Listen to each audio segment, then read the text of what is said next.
Pokemon FireRed and LeafGreen are often called some of the best Pokemon games ever, but after replaying them, I realized they are kind of mid. FireRed and LeafGreen are polished games. The problem is that they are remakes of a region that was already showing its age by 2004. Kanto hasn't aged well. The story in FireRed and LeafGreen is one of the simplest in the entire franchise. Team Rocket barely feels like a threat for most of the game.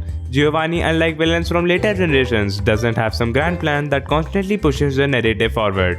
Most of the adventure is just moving from one gym to the next with very little happening in between. Pokemon variety is another problem. For most of the game, you are limited to the original 151 Pokemon. This limits your Pokemon selection because you cannot use dark types against Sabrina, and also you cannot evolve some of your Pokemon which have received evolution in Gen 2 like Golbat, Onix, Scyther and some other until you beat the main story and get the National Pokédex. Even the Seven Islands, which are extra content for just FireRed and LeafGreen, highlight this. They are exciting because they actually do something new, but that also shows just how limited the rest of the game is. Also, the routes are extremely simple visually compared to anything from Emerald. Many Hoenn routes feel far more distinct from one another. Hoenn has ash-covered, rain, underwater, volcanoes, tree house cities, and desert areas.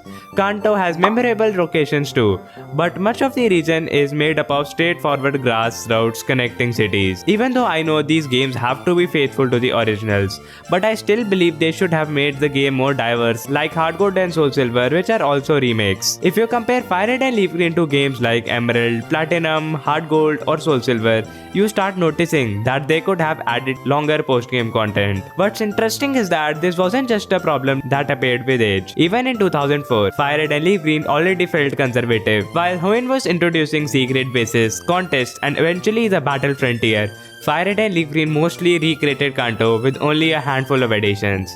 Now there's nothing wrong with being faithful. In fact, that's exactly what many fans wanted. The problem is that the remakes really feel ambitious. Instead of expanding Kanto in meaningful ways, they mostly focus on recreating what was already there. And that becomes especially noticeable when you look at how much content other Pokemon games offered.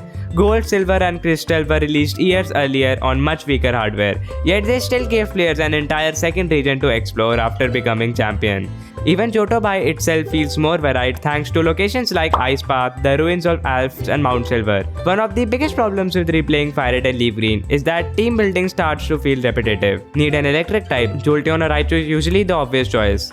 Psychic types are dominated by Kadabra, Alakazam and Mr. Mime. Even when there are alternatives, many players just stick towards the same Pokemon because the pool of available options is much smaller than what later games offer. Now I know FireRed and LeafGreen were designed to stay faithful to the originals, but faithfulness doesn't automatically fix the original game's weakness. If the story was simple in Red and Blue, it's still simple in FireRed and LeafGreen. So what could have been improved?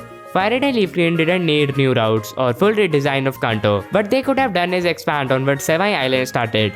More optional areas, side activities to break up the gym, more Pokemon available during the main story, and reasons to revisit old locations. Not enough to change Kanto's identity, but enough to make the adventure feel larger and more ambitious. Now to be fair, these games still have a lot going for them. The art style, despite being simple, is pleasing to the eyes. It has aged extremely well compared to the originals. The Seven Islands are genuinely one of the best additions to any Pokemon remake, but as I said before, there should have been more content. And FireRed and LeafGreen fixed so many issues from Red and Blue, like abilities, nature, held items, and improved battle mechanics, which make Kanto far more enjoyable than the original or even Let's Go Pikachu and Eevee. So, FireRed and LeafGreen aren't bad. They are decent. They are polished, fun, and the best way to experience Kanto. But when people treat them like the ultimate Pokemon experience, I think that's where the hype goes too far. They are good games, but when compared to Pokemon's very best entries, FireRed and LeafGreen doesn't simply reach that level. They are solid mid-tier remakes and a lot better than what we have got in the last few years. And honestly, talking about all these issues gave me an idea.